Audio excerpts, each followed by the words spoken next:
Bien, señoras y señores, seguimos con los informantes y hablando con Bunel Ramírez Merán de la Fundación Transparencia Total por la Democracia. Bunel, y en el caso de Calamar, acuérdate, Bunel, que ese es el problema que tenemos nosotros los dominicanos y la base que se han creado no son sólidas y es precisamente para que hay el que se cogió 12,000 millones, hasta 30,000 millones. Yo digo que aquí en unos 30 años le han robado a la sociedad dominicana más de 40,000 millones de dólares. No es cuestión. Lo que pasa es que no solamente los políticos, hay de otro lado también, y una serie de dispendios que ese código creado por todos esos grupos va a ser difícil castigar, encontrar esos recursos. Entonces, ahí tenemos el caso. Entonces, ¿qué va a hacer? Y eso, y arrinconando a toda una sociedad, a todo un pueblo desesperado y armado, y ahora con inteligencia, ahora con preparación, con conocimiento, que le ha dado la tecnología, y eso ha violado los códigos, ¿verdad? Y la cerca que han puesto, ¿verdad?, estos grupos para la sociedad, para evitarle el conocimiento y esclavizarlo cada vez más. La gente está saliendo de manera vertiginosa de ese hoyo, y entonces claro, hay algunos que están en la 42 haciendo cosas, pero hay otros que están aprovechando el conocimiento para darse cuenta el daño que le han hecho. Entonces, ¿qué pasa? Cuando esa hueste venga de frente, tendremos una revolución que no se sabe a dónde va a ir a parar, porque tú ves a la gente tranquila y es como el ratón, que el ratón huye con la presencia tuya, pero si se siente arrinconado te brinca. Naturalmente, el instinto de conservación de la vida, ¿no? Exactamente. Mira, entonces, realmente, ahora, por ejemplo, tenemos el caso de Calamar, que la población en sentido general, o bueno, amplios sectores, como que le chocó tener detenido bajo arresto, en este caso. Te puedo decir una cosita. ¿Cómo tú, una persona que ayer no tenía tanto dinero, no se le veía ese bienestar al estilo los grandes ricos del país, que de buena a primera tú lo veas en helicóptero, ¿qué tú puedes deducir de eso? Eso no es igual que como cuando en el crimen del que hablamos hace un momentico, tú ves que el tipo aprieta el gatillo y le da un tiro en el pecho a una persona. ¿Tú lo viste? Sí, mira, yo entiendo que realmente a los ojos de todos hay muchas personas que no creo que puedan justificar sus bienes. Exacto. La Constitución de la República, al proscribir la corrupción, establece que los funcionarios tengan la obligación de demostrar el origen de sus fortunas. Por consiguiente, para los casos de corrupción no debe llevarse y no es necesario que se lleve el rigor procesal que se lleva o que se tiene que llevar para un ciudadano común. Quiere decir que el Ministerio Público simplemente debería tirarle en una mesa lo que ha investigado y le corresponde el fardo de la prueba, que fue, y hay que reconocerle, una iniciativa de Leonel Fernández, cuando habló de la inversión del fardo de la prueba.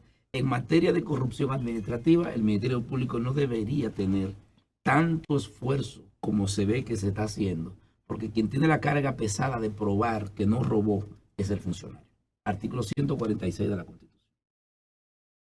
Sin embargo, el Ministerio Público parece que no se ha dejado arrastrar por esos poderes que generan esos recursos en manos de esas personas. El caso Calamar, por ejemplo. O sea, espérate. Acuérdate que tenemos un Ministerio Público de su libre albedrío, ¿verdad? Que se ha dejado para que ellos actúen de manera independiente. Entonces tú dices que tú lo sientes amarrado. No, al contrario. Entiendo que el Ministerio Público quiere frente a funcionarios o exfuncionarios, hacer prácticamente un acto conclusivo de investigación hasta para el momento de la imputación, que pudiera ser menos rigurosa la investigación. ¿Por qué lo digo? Por lo que dice la Constitución. Es decirle, mira, yo tengo aquí que tú te robaste todo esto, tengo estas pruebas. Quien tiene que demostrarle papelito por papelito, transacción por transacción, que no robó es el funcionario.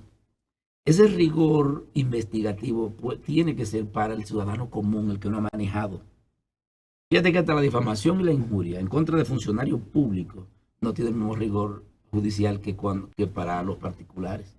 Yo le puedo decir ladrón a cualquier funcionario, no me puede someter por difamación e injuria. Lo que tiene que demostrarme, porque son fondos míos, mira, tú te has equivocado. Cuando tú dices que yo me robé tal cosa, míralo aquí, donde está la inversión. Ah, ok, perfecto.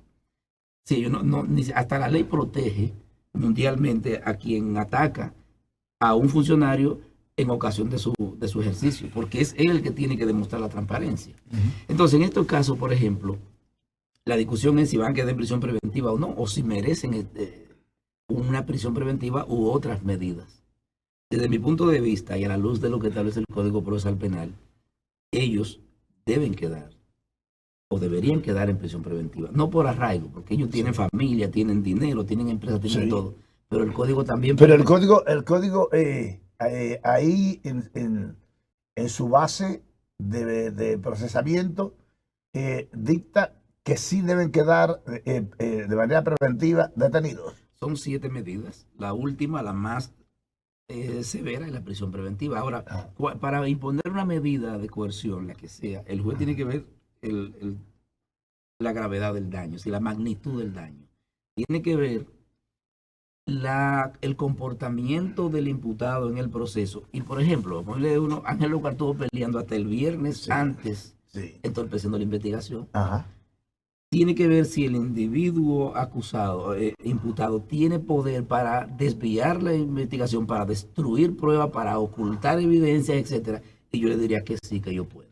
Entonces, la prisión preventiva no es solamente porque la persona no se impone porque la persona tenga arraigo, sino por el poder que tiene para desviar, entorpecer o echar a perder la investigación. Por tanto, en esos casos, la prisión preventiva es idónea. Es idónea. Ellos tienen poder para, no para irse del país, pero aquí dentro del país tienen acceso precisamente porque tienen recursos, porque acaban de salir del poder, que tienen todavía gente en pero precisamente es un recurso que es propiedad del Estado, ¿verdad? Porque de eso que se acusa. Ahora yo te voy a hacer una pregunta. Al pueblo le han quitado el poder absolutamente. Y es precisamente con ese tipo de código y con ese tipo de recursos que le han dado a las instituciones defensoras de ese pueblo. ¿Verdad? Entonces, ¿qué tiene? El pueblo pinta nada. Porque si tú haces una encuesta entre la gente, te va a dar un 80% que dice que son culpables. Que te va a decir que dónde consiguió ese señor tanto dinero si él tenía nada. Entonces no vale nada. No, mira, el pueblo no tiene nada, porque lo que la gente tiene que hacer no ir a votar, entonces. No, lo que yo entiendo que la gente tiene que ir analizando a la hora de votar. Si vota por un discurso de alguien que le dice qué va a hacer, o si vota por alguien que se le aparece el día antes de las elecciones con una funda de dinero. Porque que aquí los recursos sustituyeron los discursos. Entonces, por eso tú tienes un Congreso que está de alguna manera permeado por sectores oscuros. Y descabezado completamente. Ahora mismo hay legisladores con situaciones. Sí, no hay descabezado, porque además ni siquiera es por situaciones. Es gente que no tiene la capacidad para adentrarse a lo que son necesidades de un pueblo, porque no tienen nada de liderazgo. Yo te digo una cosa, aquí debería realmente y de manera radical prohibirse, por lo menos por un par de periodos, el uso de recursos en la campaña. El uso de recursos. Que la gente simplemente se mueva a hablar con la gente. Sí. Porque mientras haya aquí en la ley la posibilidad de que la gente, aunque le ponen unos supuestos topes, pueda usar recursos, aquí vamos a tener un declive cada vez más en la calidad de las personas electas. Claro. Es que debería simplemente erradicarse y que solamente se usen los recursos que Aquí dan a nosotros nos roban y nos hace cargar los cuadros. ese es el tema. Aquí los comunitarios tienen que salir huyendo de los procesos electorales porque simplemente no pueden competir. Porque ya las campañas electorales son pública subasta al mejor postor. Brunel, se nos acabó el tiempo. Lamentable. Lamentable eso, porque tenemos que seguir hablando contigo. Me gusta eso. Cuando quieras. Y vamos a juntarnos por ahí. Vamos, le deja tu teléfono, bueno, y ya lo tiene. Sí. Mi amiga Francis Suero, ¿verdad? Y entonces para volver a juntarnos en este programa. Bueno, aquí estaremos. Muchísimas gracias. Señores, seguimos con los informantes.